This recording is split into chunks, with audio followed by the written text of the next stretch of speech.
that we are following today's events in Egypt very closely. And we'll have more to say as this plays out. But what is absolutely clear is that we are witnessing history unfold. It's a moment of transformation that's taking place because the people are calling for change. A new generation, your generation, who want their voices to be heard. And so going forward, we want us to know America will continue to do everything that we can to support people an orderly and genuine transition.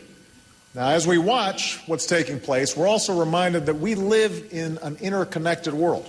What happens in Egypt has an impact on each and every one of us.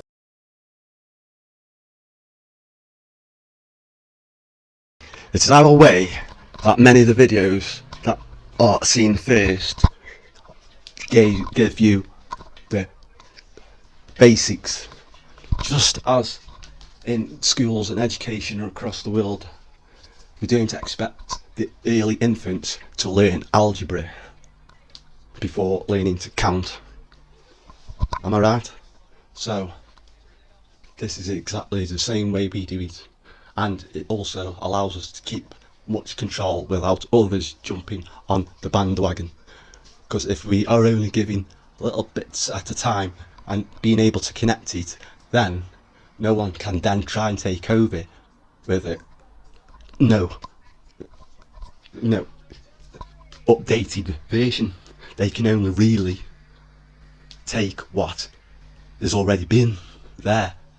Most of the videos that are put on have been done years earlier for the Worldwide Alliance only.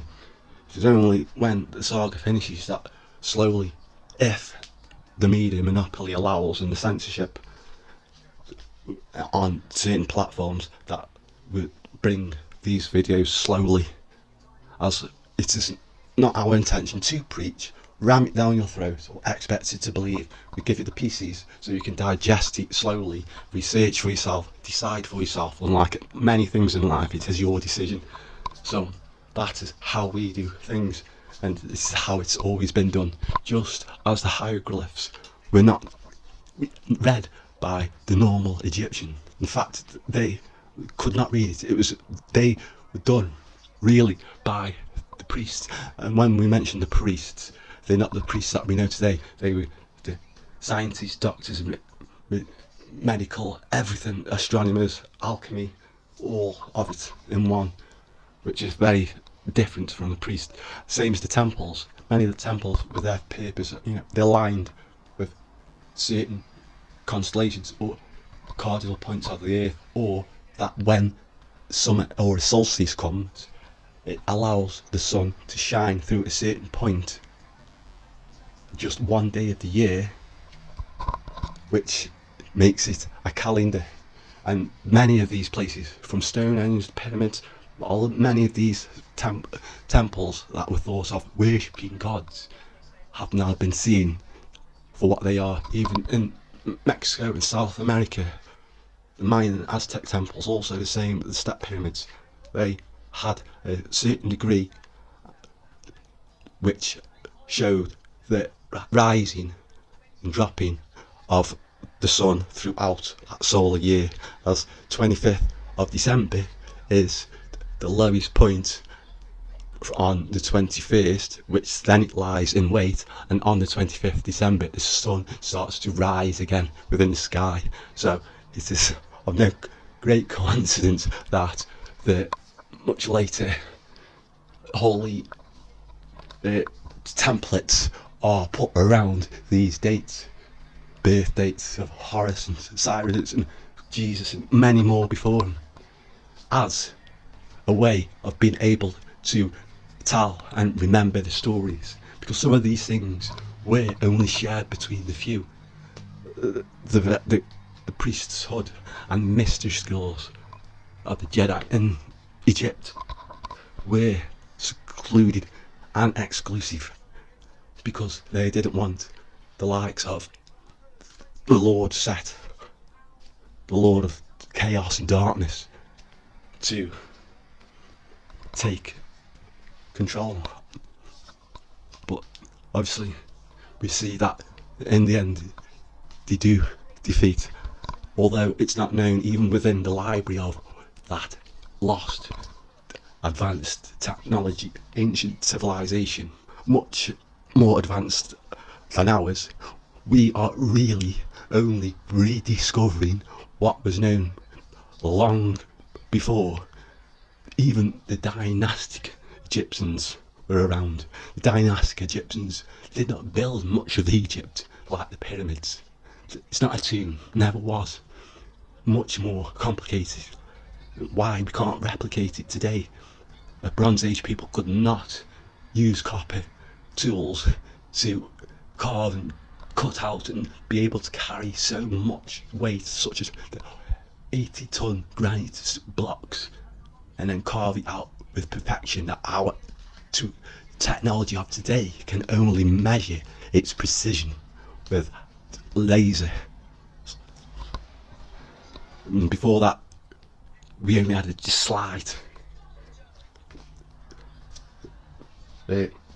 glimpse, but now we are seeing that it's all done, as science says, by these dynastic Egyptians like 4,000 years ago, moving thousands, if not millions of tons of the hardest granite stone 500 miles up without wheel, on being dragged literally over sand, not the best, friction and stuff, without the wheel, without cranes, without pulleys, and be able to then cut into a block of granite a perfect hollowed out box which the lid fits on perfect without the seal. The precision is such that it had no need for a seal. It was that perfect that the box be closed and it would be completely airtight. In fact, when these tunnels were discovered and recently opened in Saqqara underneath the pyramids, you can see these very shiny, huge granite boxes, and then on them are very crude, scribbled on and scratched in to this very shiny, which even science doesn't know how it got that polished. It's literally like a mirror, and they don't know what kind of technique was done to even just polish it up that way. It wasn't done just by sound, because you can literally see your face in it. But the later, much later crude hieroglyphs are scratched in like a child. Now, you don't go through the hassle of making a perfectly polished box, then take it 3 flights that are carved out of the bedrock of floors, down these very narrow tunnels. How so many men could even get down there to drag these boxes, then put into these small little niches, is impossible. It would be even hard for us to do it, to be able to get a crane or even forklift down that small little hole which just about fits these boxes, and then be able to manoeuvre it in this tight space. Even a forklift wouldn't be able to do it. It would need to be all pulled up and ripped out to be able to do it, and get cranes in there, just the same as to be able to put the higher blocks and the heavier blocks of granite that form not the king's chamber but the upper chamber, which is there again done that no cement is needed, and not even a single hair can be put between the gaps of the precision of the work. It's that precise that they literally were able to put blocks up on top of blocks, interconnecting, and be able to stack it so high, knowing that it does not need to be held securely like we do today cement, you know, when we build houses and things, but without any mortar, that block fits on there as sealed as any cement, or even, if able, heavy duty super glue. If that was possible, imagine how much super glue you'd need for a huge stone that is cut and carved in a way that it interconnects. It's not just a block. They look like blocks on the outside, but when you get into the pyramids, yeah, those blocks, because there is no mortar needed, are actually not just rectangular blocks as we use for very, very small ones in scale, in fact very, very small in scale, to build houses, but they were like a kind of jigsaw puzzle, you know, in stone, that allowed these structures to survive even the strongest of earthquakes. We know this because there has been times many earthquakes have hit Egypt, as well as in Peru and Bolivia, as well as in Mexico, and these structures are all the same, all fitted. The stonework is done in such a way we find it hard to understand, but we are starting to understand that it is totally earthquake proof, and you could actually say cataclysmic proof, because so much of it, like the pyramids, like all these sites that never get seen, whether they are still standing or bits of it are still standing, have lasted without people being there and nature taking over for much, much longer, surviving earthquakes, weather, everything that nature can throw at it, and still be standing.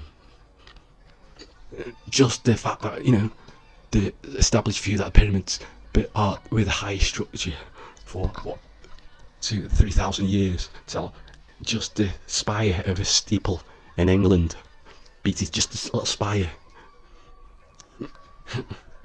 And that's, you know, much later on, 14th, 15th century, when we're talking the established view, 2000 or so BC. But now, just like the weathering on the Sphinx, it has been shown that the weathering shows they are much older, and also that when they realised that the pyramids not only were placed facing the cardinal points perfectly east, west, south, yeah, are nearly perfect, and 3 stars of Orion, which is very important across the world. Mayan world, it's known as the Skywalker, that walks across the sky, and where the name comes from, that's the translation from that into English, obviously, just like the shining ones, and you know, that's the English translation, but we still have the best translation of the Egyptian version, which comes to us as Jedi, and not just Jedi with the silent T, that is, so it was just one letter different from the known spelling of Jedi, but their rival Set or Sith or Sat or Sat, as the Hebrews, the same, didn't have that use of vowel, so a later English or Latin, you know, Greekish, no, basically a Latin letter. We use basically Latin letters and Arabic numbers in, you know, as we know them as ABC and 1, 2, 3 in digits. But back then, these glyphs had dual meanings, and when put together they meant something totally different, such as when you put the Jedi pillar with the life force anchor and the Wasat rod that has its whole meaning there, a very secret meaning too, which has everything. It actually describes within 3 symbols put together everything of what those Jedi were, what they used, and just like the ones you know, except the Force is one, they are known back then. The forces of nature were known, not just the 3 or 4, but the true 5 pillars of the Force, the 5 pillars of the natural force, including the cosmic force. Whether you call it the electromagnetic, the strong and short, nuclear, which one is more atomic and one is more nanoscopic. You know, the next one down from atomic used to be particle, and then we went atomic, but there's still yet even further into atomic level, which is that nanoscopic, which is yet to be truly truly understood yet, but it was known. Also, the other force, which is also forgotten, not just gravity, but the other things, not just the nature of the winds and things like pressure, but sound. Sound travels through nearly every material in many ways, much more ways than light, much more ways than water and many of the other elements. Light travels one way, but sound goes everywhere. And that sound is split into so many different ones. There are many frequencies that you can't hear, many frequencies that are in the world that you do not know yet. Like they are now discovering this 5th force. It's always been there. And that is what the true representation of the Jedi pillar means. As you see, people keep saying, oh, it means the backbone of Osiris, and a snake crawls up it. That is stupid. That is the literal meaning. You know, Egyptians did not write things that were only meant for certain people. As in, oh yeah, we're just going to write the whole secrets on these walls so anyone can read them if they then understand hieroglyphics and then understand the dual meaning of it, which obviously just hasn't truly been achieved. No, when they're using a snake and all that, no, what it is, the pillar represents many things that you'll know and will see, and you'll know are the ideals of what you can either call the Guardians of the Lost World or those of the Jedi you know from the movies, the one and the same real in both, well, fictionally in the film, but reality in our world.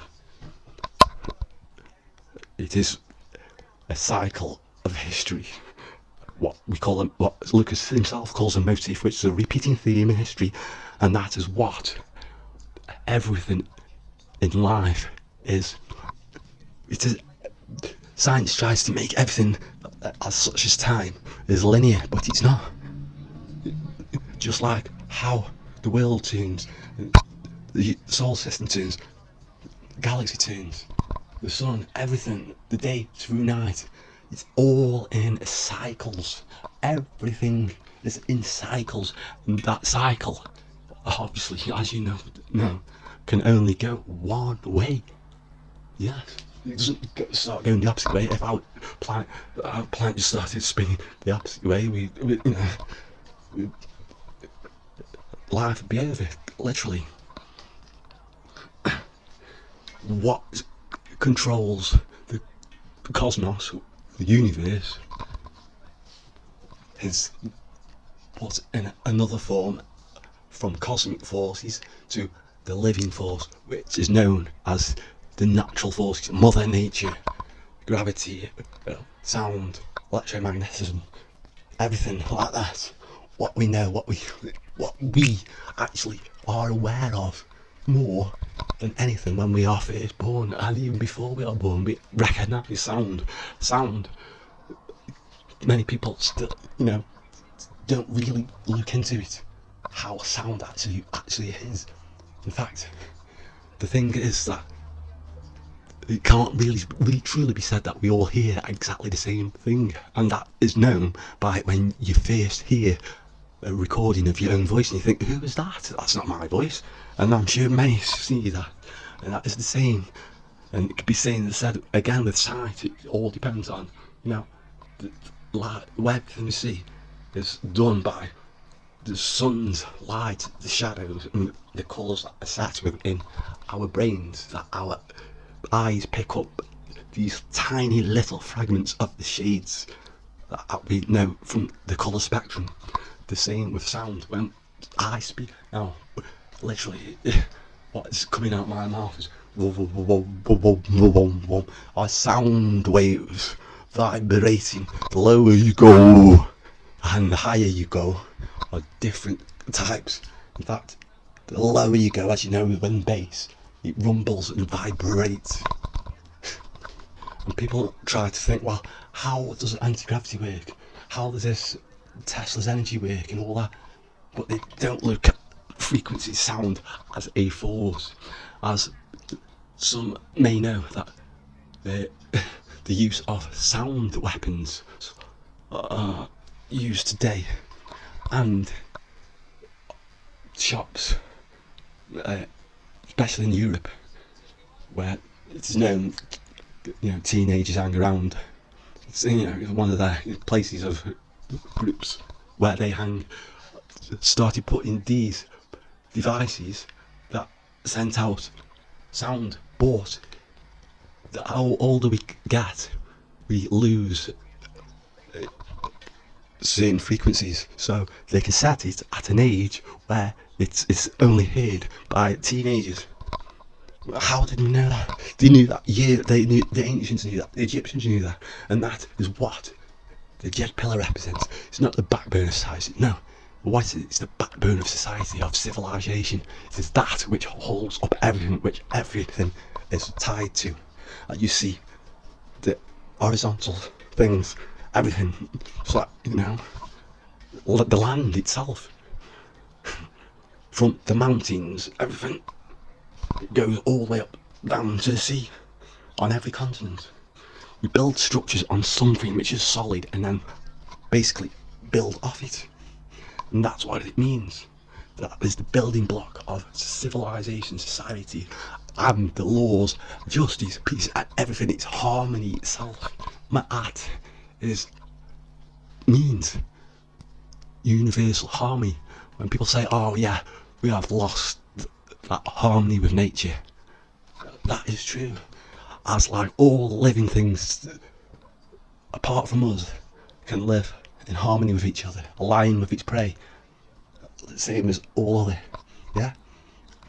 But it's only humans that don't anymore. Once we used to, and it was very important, that's why. We didn't worship the sun, the moon, and make them gods and things like that. No, it was appreciation that they knew that that sun was there to bring life, its energy. I mean, it's not like, it's not saying, oh yeah, we're going to worship, or even the same with the wind, the rain, weather. Yeah, it didn't go out to try and, it wasn't about that. It was that water, the rains, which in many places came in as a certain part in the season, that brought the rains that, drenched the land to then be able to grow crops.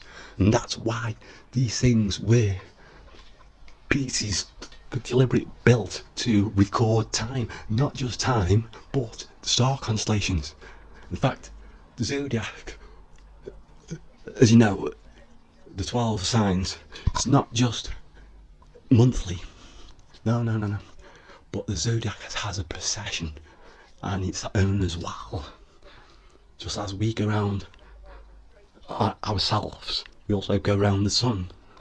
Yeah. But even though, yes, the zodiac does move in that kind of monthly way, but in the longer term, that whole precession, which means the wobble of the earth, that means that that when we say the North Pole and the magnetic North Pole, means that the two are very different depending on when, because it moves, because it's in a wobble. Our planet was truly balanced by what was later bought to balance it, which is that huge thing, much huger thing in the sky at night. As you see only one face of it, but that will be seen in another video, the moon mysteries and how it came here. But yes, the cycle which the Mayans, the Greeks, many before then, the Egyptians had it on their structures that they inherited when they came from surviving the cataclysm. And that is how now we are finding these many underground cave systems and understand that thing of the underworld and that fear, because somehow that cataclysm, the flood stories that are known across the world, somehow we still trying to understand these old books and translating that particular time and what happened just before and after. But it seems that so many people, just like the films we see, like impact when we know that a meteor is coming, prepared for these huge citadels, in fact, where they are now discovering ones all over the world on Turkey, many levels that they know held thousands of people, and were able to actually, whether it flood or cataclysm, survive down there with a big, huge, round, sealed doorway, but be able to survive. And also, it's been found that they still were able to get fresh water and be able to plant and harvest some or whatever crops for food. Obviously, they needed that to survive. Obviously, they remained down there, it seems, for generations, because those that went down that knew of that lost world, that very advanced world, the people that came up seem to have not a clue of it. It seems that something around that time either gets lost in translation or is controlled by something else. As all the gods before were really truly councils or pantheons of 12, which all had very human origins, that later people would write stories to pick them up, just as we do today with people. You know, people write about it and say, yes, he's that great, you know, he's a rock god, tunes like that. But people seeing these things from the past literally think, oh, they were. You know what I mean? And just the same as fans worship the celebs and, you know, the people, you know, they are fans of. That's the kind of hero worship. It's not a worshipping as in, oh, praising. No. It's that same worship that the Beatles encountered when they first went over to America, with all those screaming girls and stuff, and, you know, crowds that they were playing, you know, amps and speakers, and that they even admit they couldn't hear themselves playing because of the hysteria going on. And that hysteria is the same hysteria that is seen and caused and purposely done in the many churches through over time. Built up hysteria. Yeah.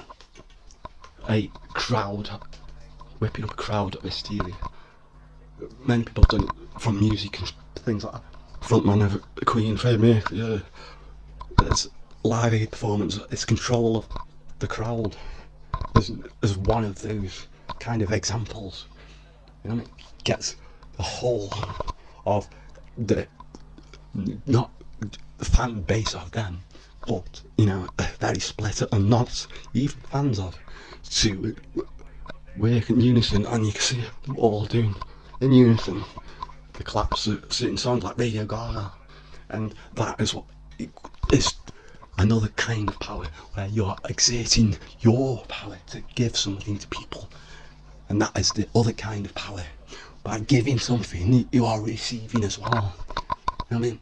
And that's where we have the use and abuse of the Force is not dark and light, because that represents good and evil, but there is two different kinds of good, kind of goodish, people thinking of doing good, but truly aren't. When, people go to war over silly things like oil and then proclaim it's in God's name. Is that right or wrong? The genocide and things like that happened throughout the past, the slavery, is that evil? And we even see that people try to say that normal natural disasters are classed as evil.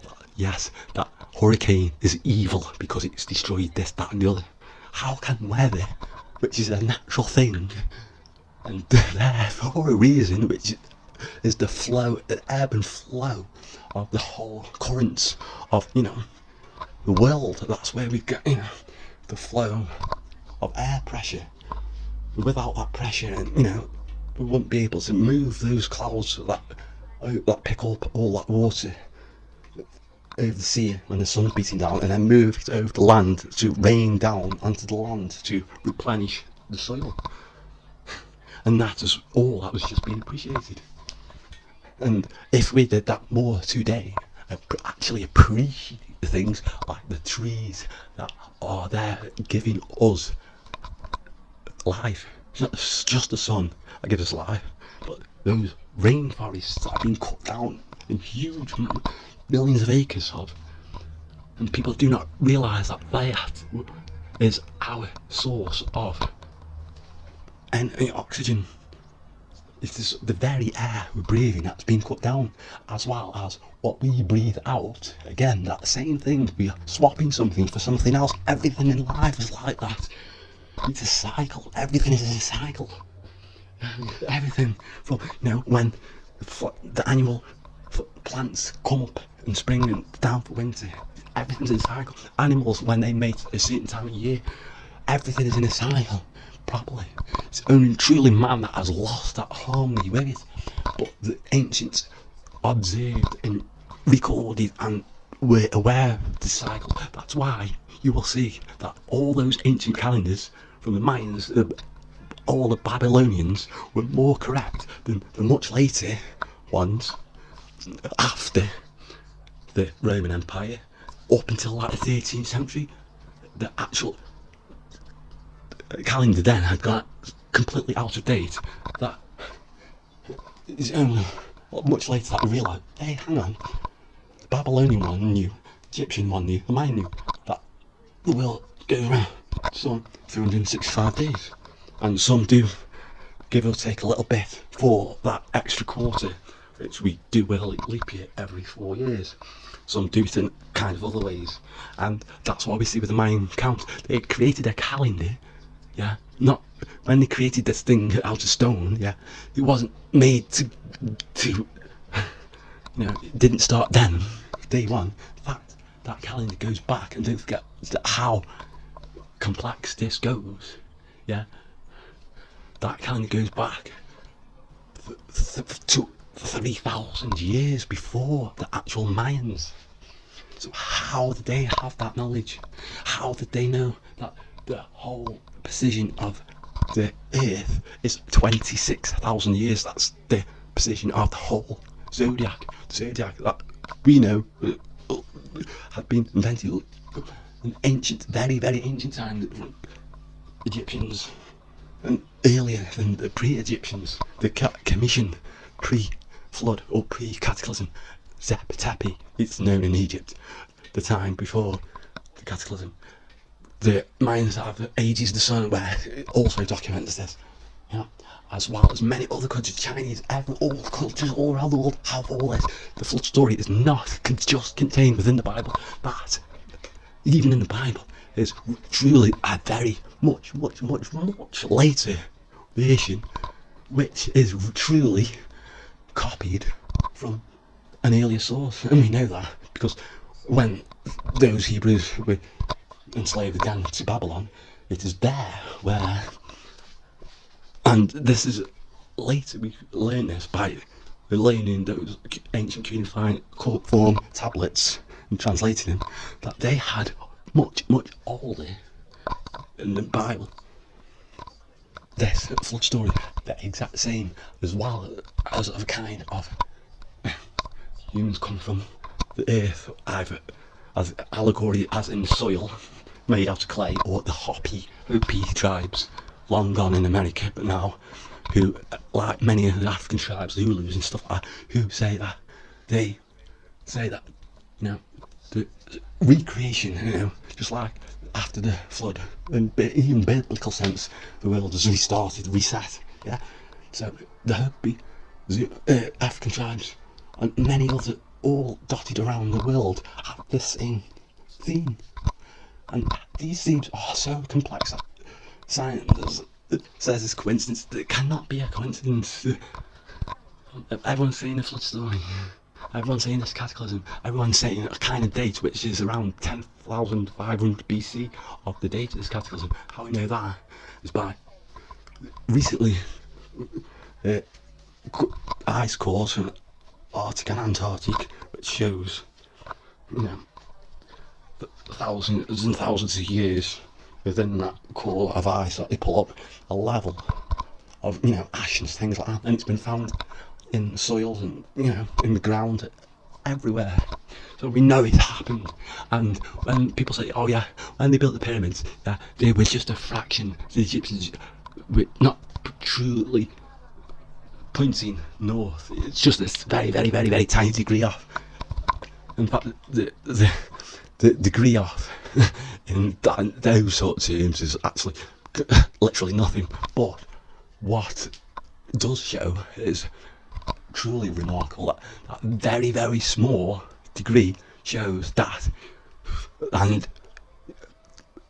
modern computer programs, simulations had to be built to do this, to be able to, same as the Mayans, to be able to put in, to, you know, how they do, you know, when this constellation was in the sky and things like that, thousands, and that 26,000 year cycle, and like, you know, how this, say, these distances through stars, you know, and supercomputers and things like that. Even though, again, Sumerians and many other cultures knew the planets and Earth revolved around the sun like the planets. Sumerians knew, Egyptians knew, Mayans knew. They've got detailed you know, not just recordings, but, you know, reliefs, pictures of it.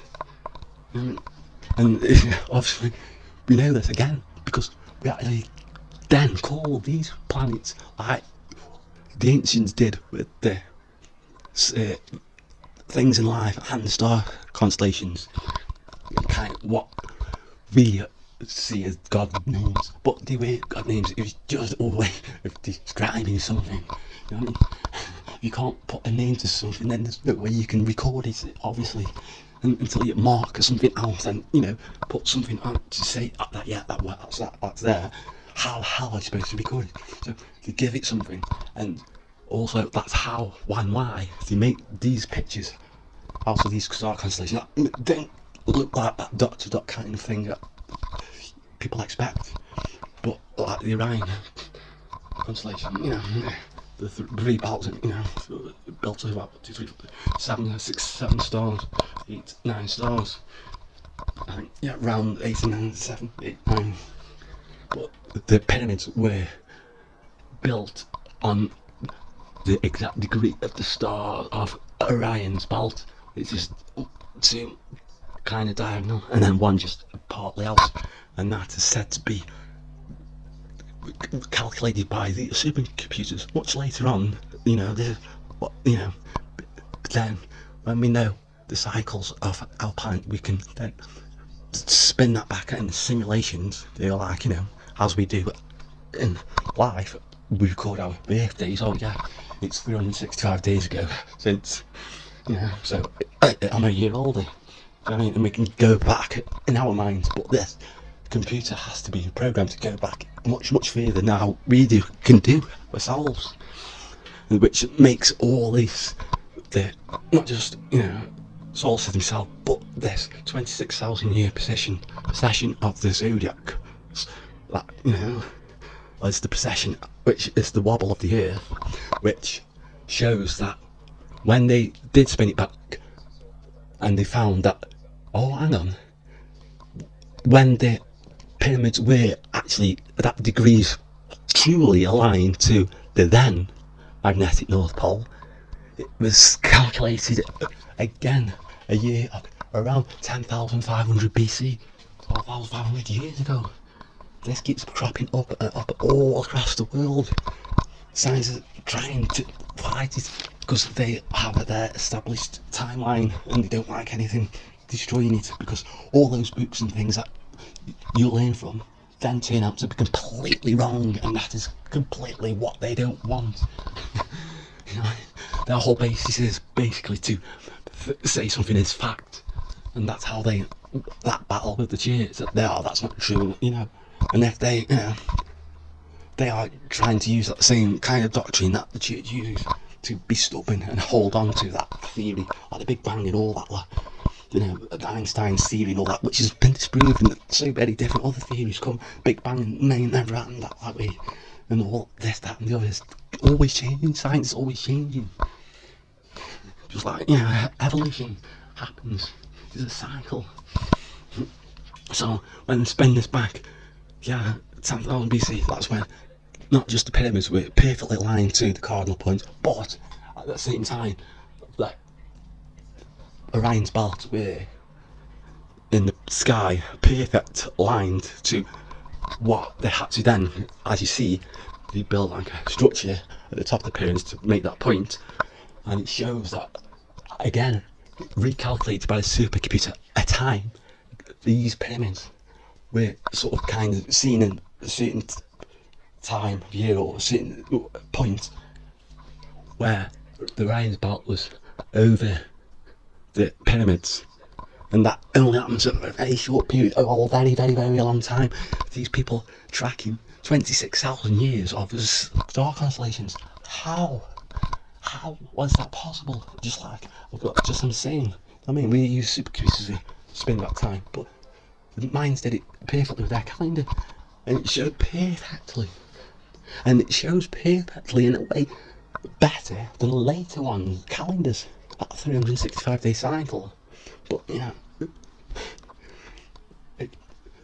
it's now seeming to people that what is really being discovered is not and being invented and being discovered for the first time. It's actually been rediscovered.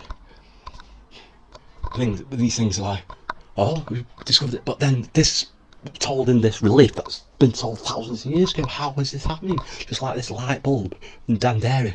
Oh, it says the snake calls up the back's behind the side. Oh, it's bullshit. Yeah, it's not a snake at all. It's just anagrams. Snake represents energy, and as you see in this obvious light bulb, yeah, and which people like Aristotle and the Greek writers and early historians that went to the wonders of Egypt for the first time, going into those buildings, are known to go in these very, very, very dark places. Even still, the pyramids have no soot up on the walls or anything. It's not been cleaned recently. It's like that since it was opened. And that was opened during Napoleon's time, and all the things a little bit much later after that, as we know. Again, Tutankhamun in the 1920s. And that's it. We will now find out that it's only 10% of Egypt that's actually been discovered. It is, in fact, satellite images that, you know, can penetrate under the sand that show much huge structures, you know, recognised structures, because you know, not natural form shapes like, you know, squares and things like that, just circles. They're not natural form.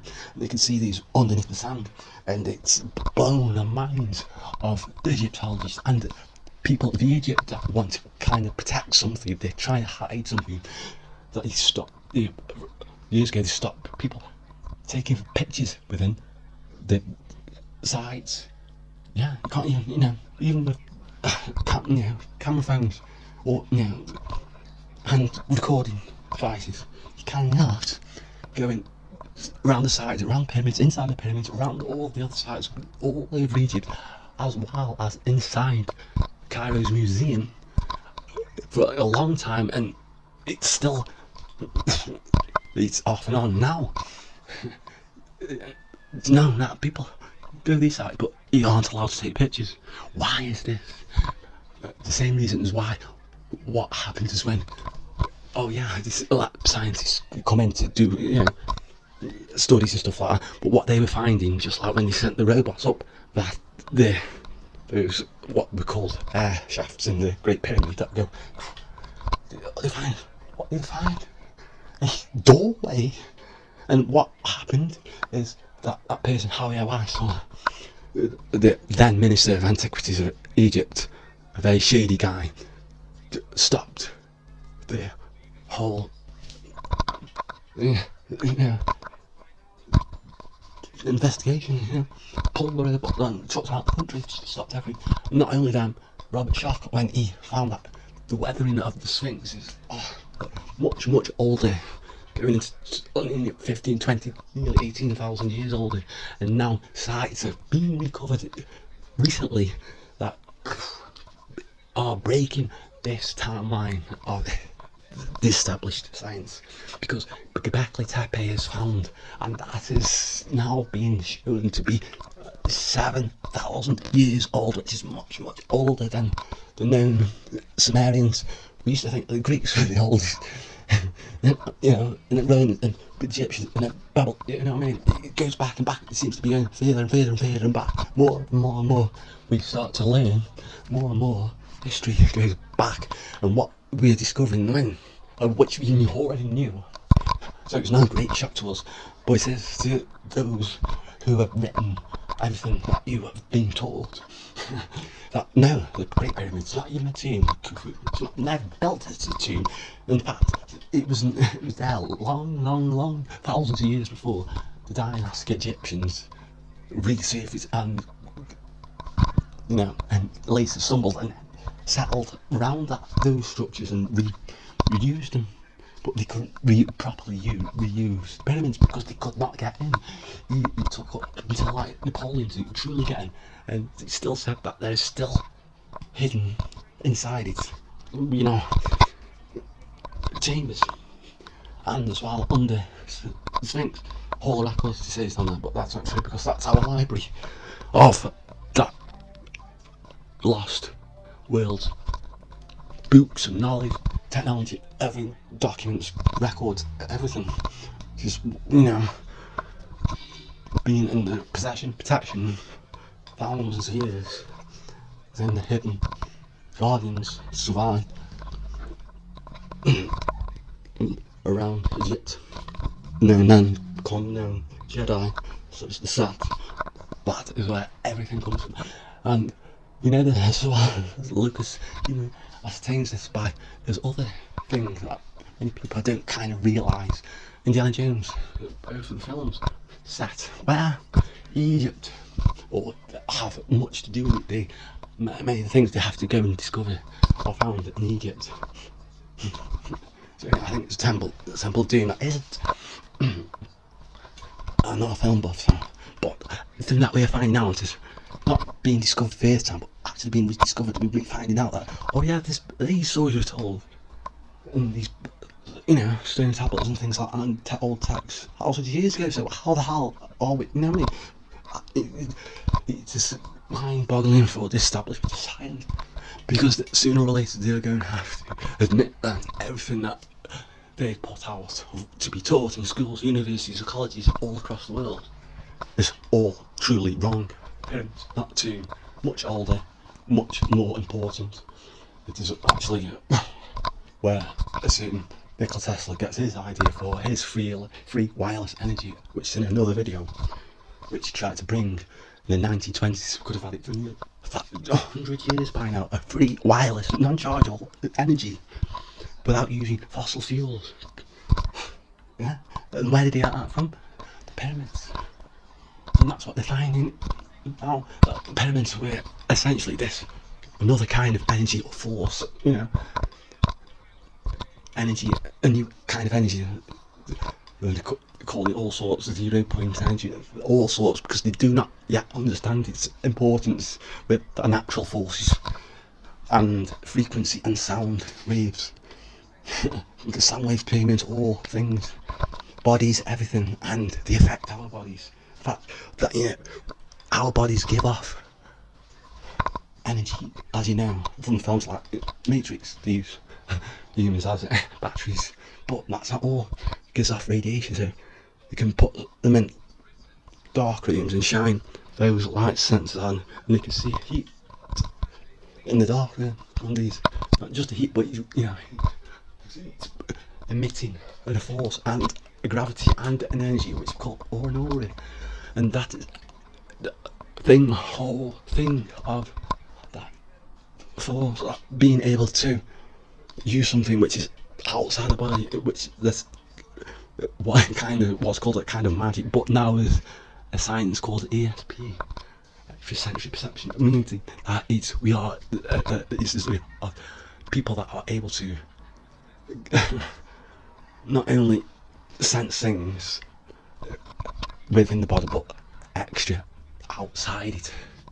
So they are able to, all the feelings that they use, from touch, feel, sight, everything, sound waves, everything, to manipulate things. It's like a Bluetooth from connected from, you know, your arm to a certain thick object, and being able, you know, to from wirelessly.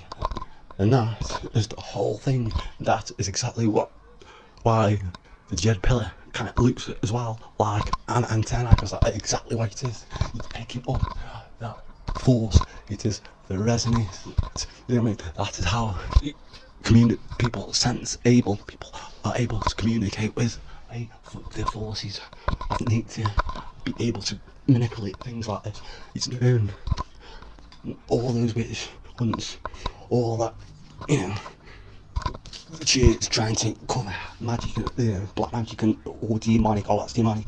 I mean, all has a, you know, starting point, but like all things, a magic is something science yet discovered.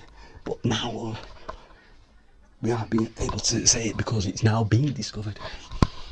So people can now start understanding this. People are realising that now they used to know that there's 3 forces, now then there's 4 forces, and as wrongly, and they're getting role playing book of the Jedi, fictional order, 3 pillars. No, not wrong. Always been 5 pillars. 5 pillars Jesus forces, and that's what's being found, which we'll show you in these videos, and that's why we do this. And then we bring in the science. We don't want just to bring all these scientists to bamboozle you. We try to feed it to you slowly. So the Jedi pillar represents stability. Yes, you know what I mean. Something that creates a stable environment. Yeah, it's like the building block, the pillar holds up society, civilization. You know, everything that put to the pillar of community. All days, all the laws of the cities and towns were written on what? The pillars. When they entered the towns, you can see all the laws are put on in front of the gates on pillars, and that's what it represents.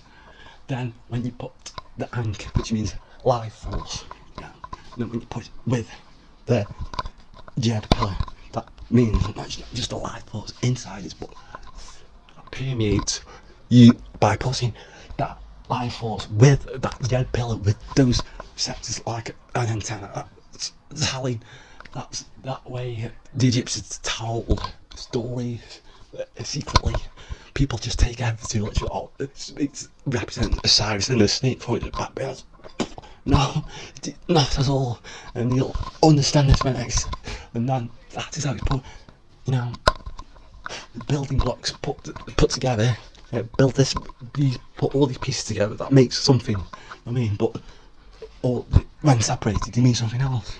Yeah. So when you put that there, the Ankh, which means life force, and then that put with the pillar, that then what they call a snake, we're calling the backbone. It's not the snake, it's energy, a force connected to a life force, connected to a pillar like antenna. What does that suggest? It's emitting and receiving a force. So, the force is, it's able to manipulate, you know, just like dogs are able to hear a certain frequency.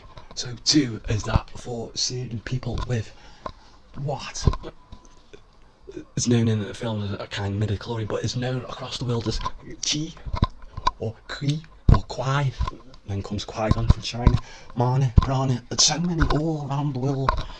Yeah, Mane, Maya, everything all across the world. India, China, Malaya, Polynesia, even in the middle of the Pacific, even to all the way to Australia, far. I mean, across America, everything. How is that known?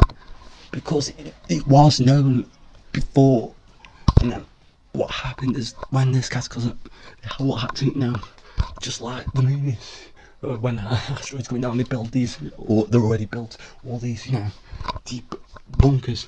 A lot of people go there in time. That's what happens. They take everything with them, just like the story of kind of Noah's Ark.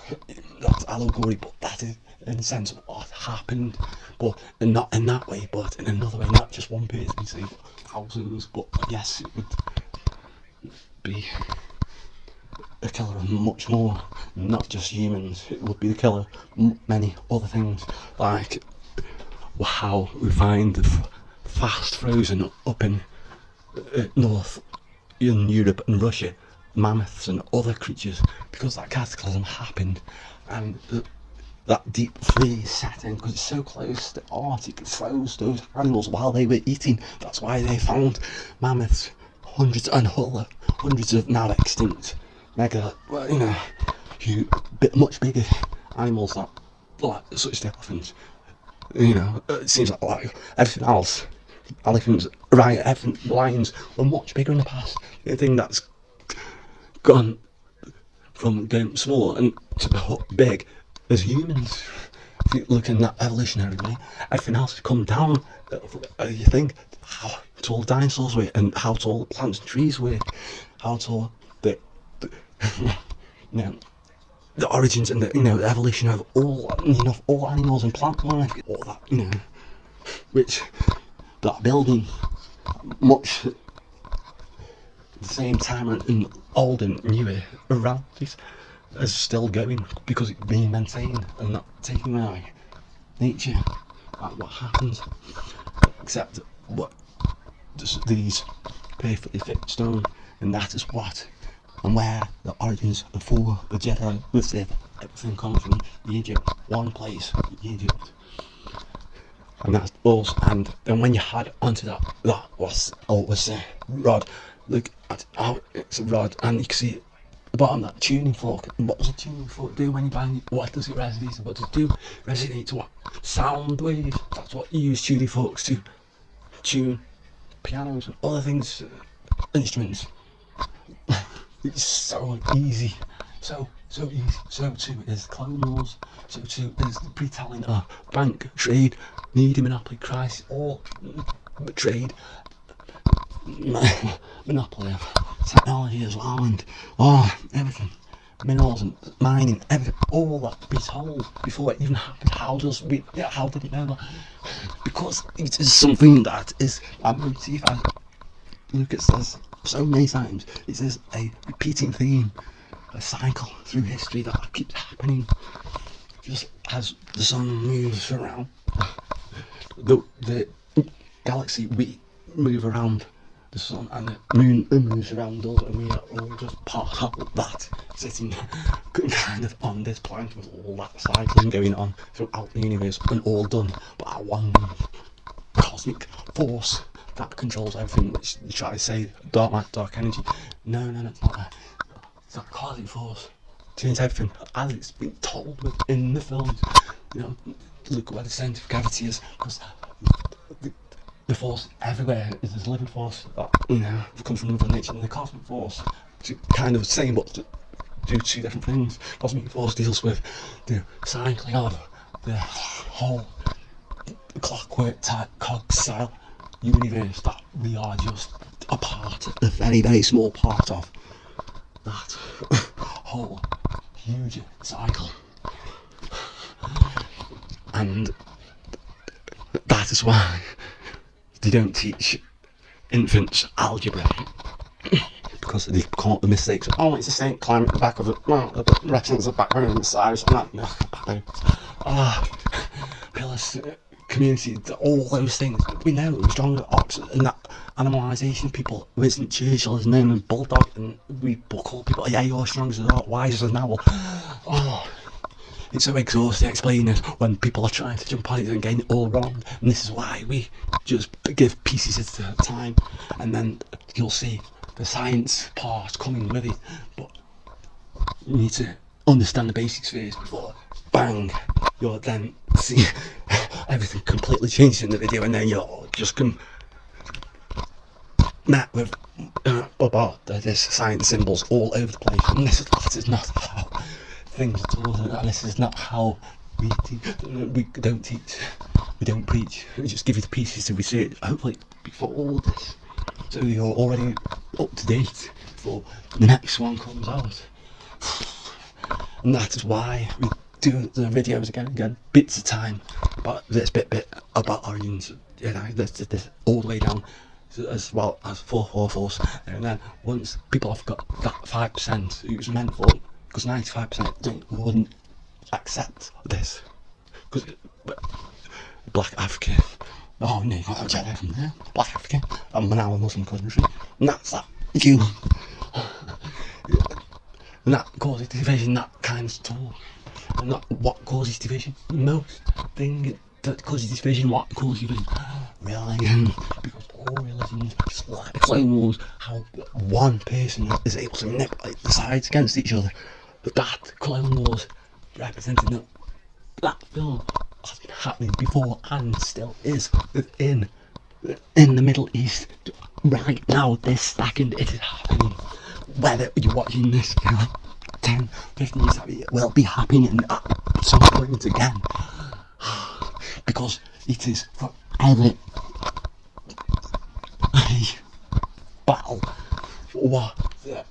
between three Abraham religions, or basically brothers or sons of Abraham, or one God, just a different name, alone Yahweh, or one same God.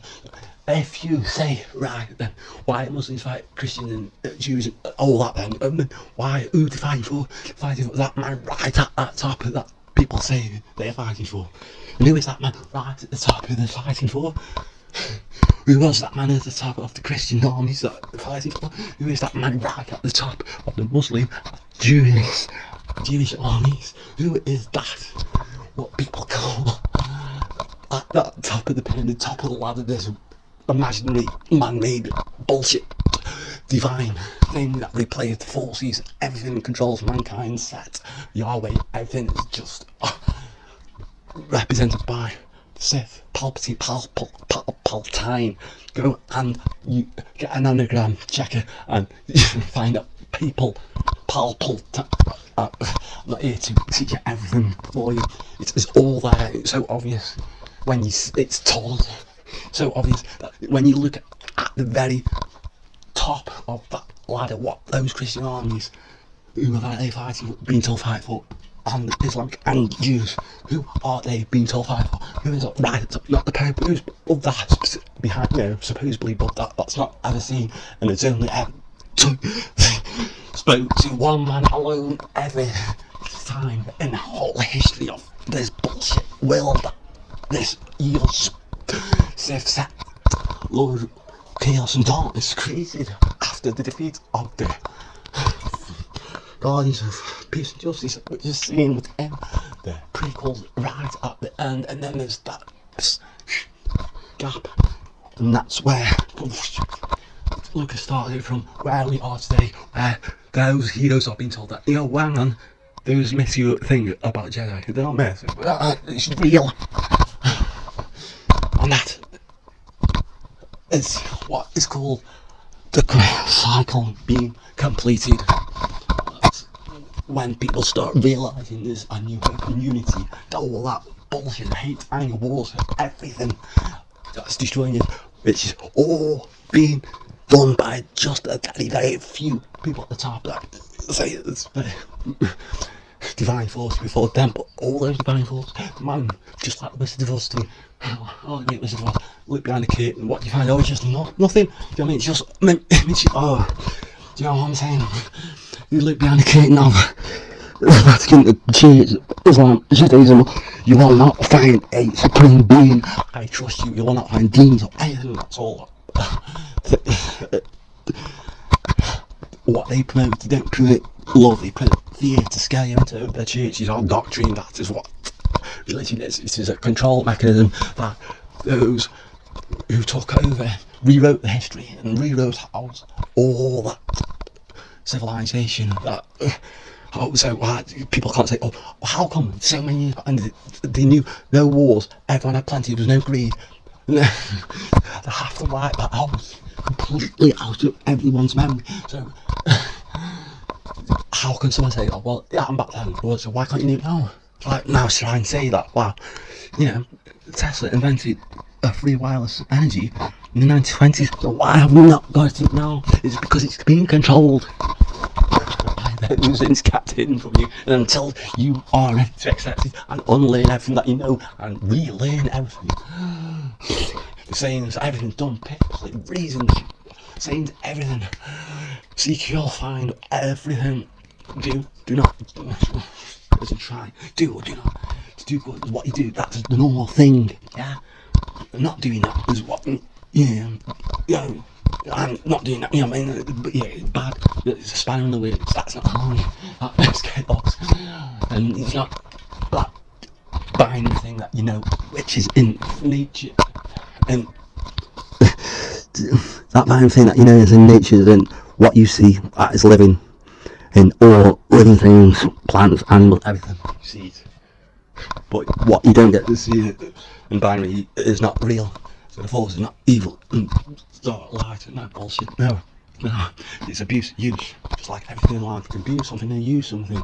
I mean, it's so hard just stating the obvious to some, but that is the whole truth behind it. And it's been told so many times before by artists hiding things like these messages before. The story of King Arthur Round Table Knights. These motifs are so old, just as Lucas says. He is just retelling the story for this generation to be able to recognise and be able to stop that cycle and finally put a stop to this unbalanced world and bring back the balance of peace for all, justice for all, plenty for all, no greed.